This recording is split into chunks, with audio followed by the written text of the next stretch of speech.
An Odd Boy, Volume 1, Chapter 2, Part 2.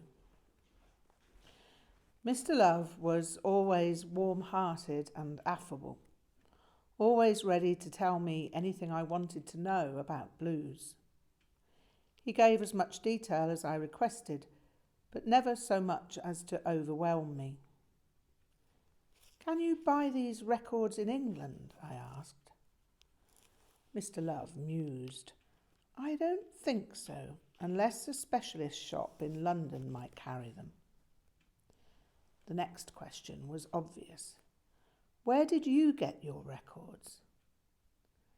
This question seemed to afflict him with a pained expression, and I became a little anxious. Maybe that was not a proper question to ask. I'm sorry," I began, my voice truncating Mr. Love's reverie. No, not a word of it. I am sorry for my silence, young Victor. I was just remembering an event in the past. I didn't mean to be distant." He continued. "I was posted to Washington, D.C., America, and I travelled a little in the South. I went to some northern cities too, Chicago and Detroit. I found my records on my travels. It all began in this country, though, when I met some American soldiers who had brought records of blues musicians with them." "That is what I will have to do then, one day. I'll have to go to America," I sighed. Mr. Love told me that he was sure that I would do just that. He told me that he had no children and that he would leave his records to me when he died, if I wanted them. "I hope that won't be for many, many years, Mr. Love." He laughed. "Well, maybe 10 years or so, but I cannot think of anyone who deserves them more, or to whom I would rather leave them." When I look back on that time later, in '69, it was as cataclysmic as the first moon landing. Neil Armstrong, the first man on the moon, voiced the historic phrase, "One small step for man, one giant leap for mankind." Hearing Big Bill Broonzy for the first time was my giant leap. I'd heard my first giant, and he had a voice like thunder. He was a human earthquake, with vocal cords from the depths of the earth. Blues was both 1,000 years old and right from the moment. It came from Africa. People called it Darkest Africa because strange things happened there, or that's what I believed at the time. It was populated by witch doctors, pygmies, and cannonballs that ate people. There were mighty beasts too, crocodiles, elephants, rhinoceroses, hippopotami, lions and snakes. There were so many things that could kill you. With deadly black mambas hanging from practically every tree, I wondered how anyone survived. I'd seen the weird wooden African carvings in the homes of elderly people who'd spent time in South Africa, or whose grandfathers had fought in the Boer War. Those ghoulish, leering ebony faces, lounging maliciously on dimly lit mantelpieces, had given me the creeps when I was younger. But now they looked sad and forlorn. Big Bill Broonzy was not forlorn, though, even though his woman was fooling around with some other fellow. That was the thing about blues. You could sing about hard times and love lost, but you sang it with a laugh, a grin, or a scowl so deep it would peel paint. There's no self-pity in blues. That was a revelation. I didn't have to be a victim. Blues musicians had been victimized by their society, but they weren't victims. They were heroes. If I was going to sing a song about Alice leaving town, it was going to be Sitting on Top of the World. Later in life, I might have said, my baby's gone, but I'm doing just fine and just about to get me a mojo hand. Idle threat, of course, because I never did get me no mojo hand. It was the emotional strength of the statement that was important.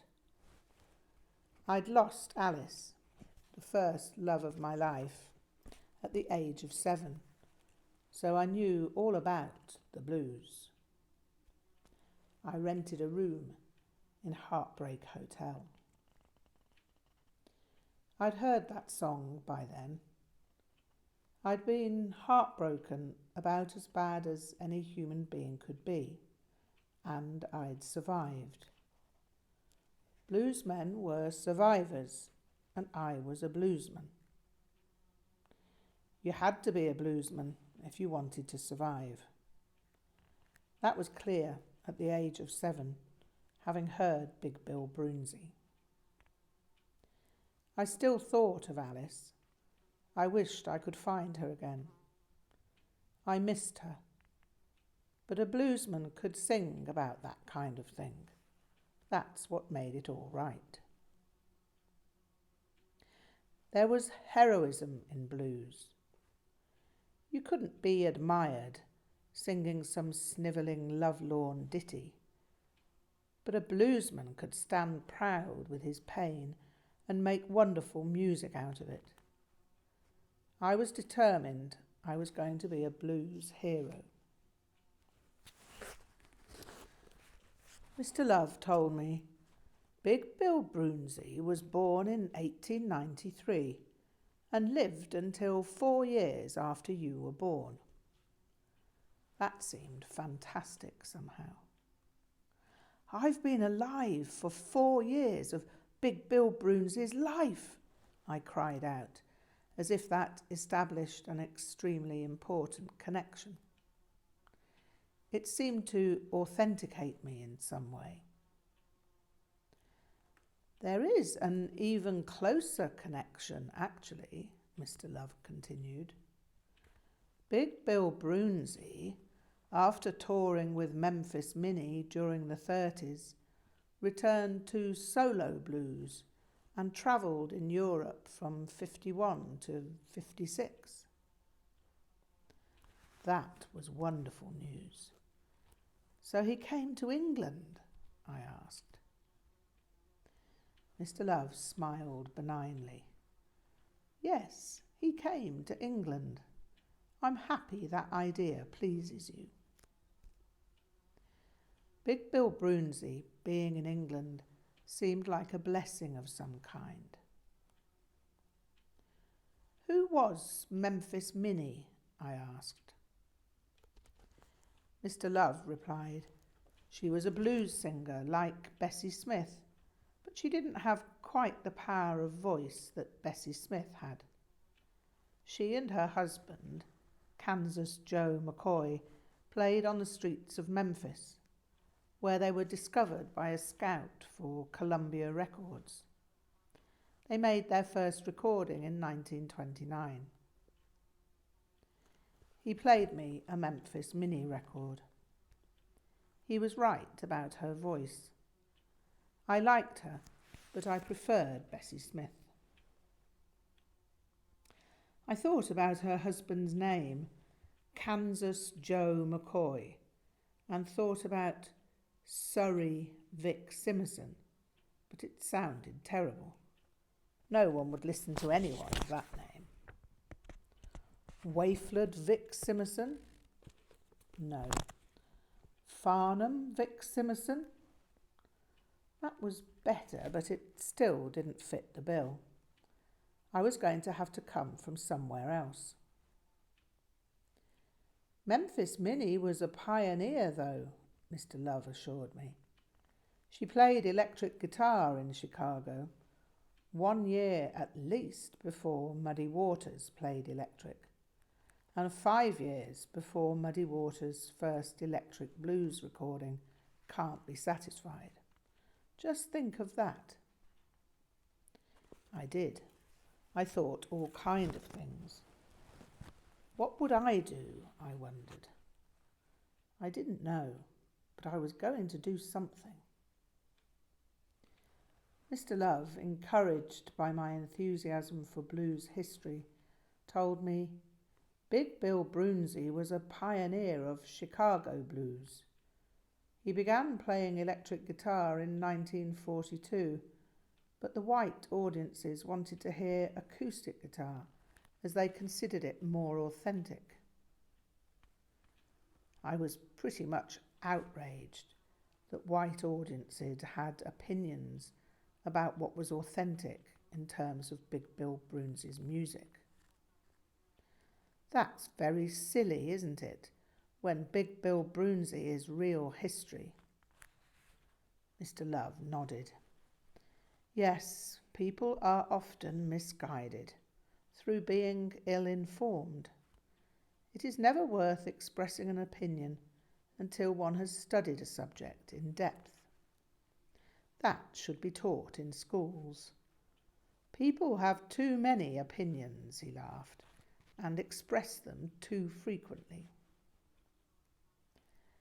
My father certainly expressed opinions all the time. I want to study blues as much as I can, I ventured. Mr. Love smiled and said, Then I will help you to the best of my ability, young lad. I wished Mr. Love was a teacher at my school. Then I'd really enjoy going there. Mr. Bradley, the music teacher, says that blues has no history, but he's wrong, isn't he? Mr. Love smiled and replied, Well, he's not wrong according to his own idea of musical history. He probably thinks of history in terms of classical music, he continued. He probably doesn't know that blues began in Africa and is probably just as old as classical music. There are just no written accounts to show how old this music is. Now there was a thought. Mr. Bradley told me it was a gimmick, I replied. But people born almost 100 years ago didn't have gimmicks, did they? Mr. Love smiled. I think you're right. I don't think they did. Big Bill Broonzy certainly doesn't sound like a gimmick, does he? Certainly not. Mr. Bradley probably thinks of blues as similar to Tin Pan Alley, he concluded. I thought about that. Who or what was Tin Pan Alley? Big Bill Broonzy was nothing like a tin pan. He was a cast iron cauldron, a human cannon. The next time I saw Mr. Love, I said, I think that Lonnie Donegan is probably a gimmick because he grins too much and his voice is high-pitched. Does your chewing gum lose its flavour on the bedpost overnight? Sounds like a gimmick to me. Mr. Love had a good laugh about that and said, You mustn't be too harsh on Lonnie Donegan, you know. He's not Big Bill Broonzy, but sometimes people need an easier introduction to blues. That was a point, but I was feeling quite hard-line about the matter, although I didn't say so to Mr. Love. Lonnie Donegan didn't compare in any way with Big Bill Broonzy. Lonnie Donegan sang like soda pop, but Big Bill Broonzy sang like a volcano. His voice was an upheaval of lava rather than a spray of carbonated water.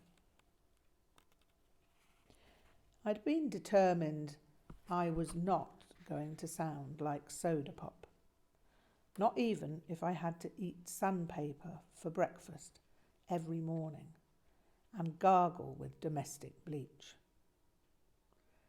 My voice broke at the age of 10, almost as a matter of will.